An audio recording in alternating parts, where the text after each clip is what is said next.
Police भरतीची शैक्षणिक मर्यादा 12वी पास असतानाही यावर्षी भरतीसाठी उच्च शिक्षित तरुण उभे राहिले। MBA बीटेक आणि इंजिनिअरिंग तरुणांचा पोलीस भरतीकडे ओढा वाढलाय। खासगी क्षेत्रात कमी झालेल्या नोकऱ्यांमुळे तरुण आता पोलीस दलाकडे आकृष्ट झालाय।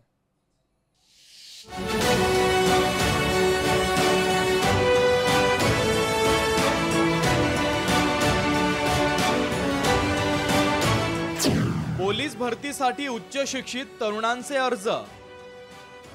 इंजिनियर MBA बीटेक तरुणांना खाकी वर्दीचं आकर्षण। पोलीस भरतीच्या निमित्तानं बेरोजगारीचं भीषण वास्तव उघड। पुण्याच्या पोलीस भरती ग्राउंडवर उभा असलेला हा प्रज्वल लाड। प्रज्वल लाड पोलीस भरतीचा उमेदवार आहे।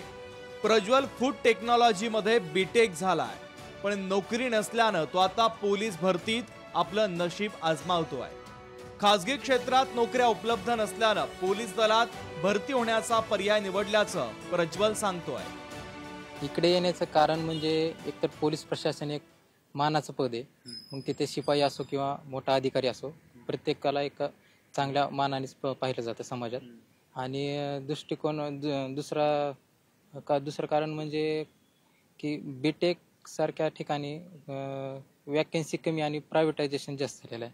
तिकडे सरकारी नोकरीचं चान्स खूप कमी झालेले आहेत, त्यामुळे हे सगळ्यात बेस्ट आहे। पोलिसांत नोकरी मिळवण्यासाठी मोठी स्पर्धा आहे। प्रज्वल सारखेच इंजिनियर MBA तरुण पोलीस शिपाईची नोकरी मिळवण्यासाठी भरतीत उतरले आहेत। पुणे ग्रामीण मध्ये 500 जागांसाठी तब्बल 17,000 तरुणांनी अर्ज केले आहेत।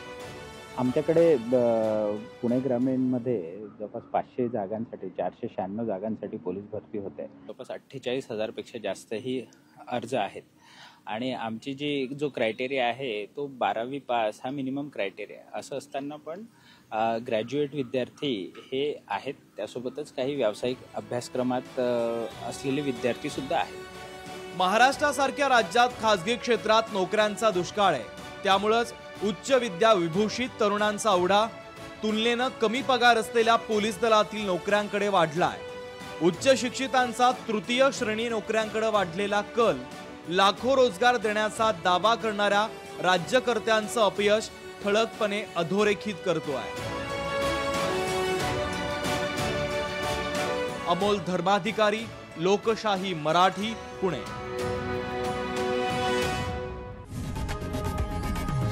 लोकशाही मराठी ऐका, पहा, जागरूक रहा।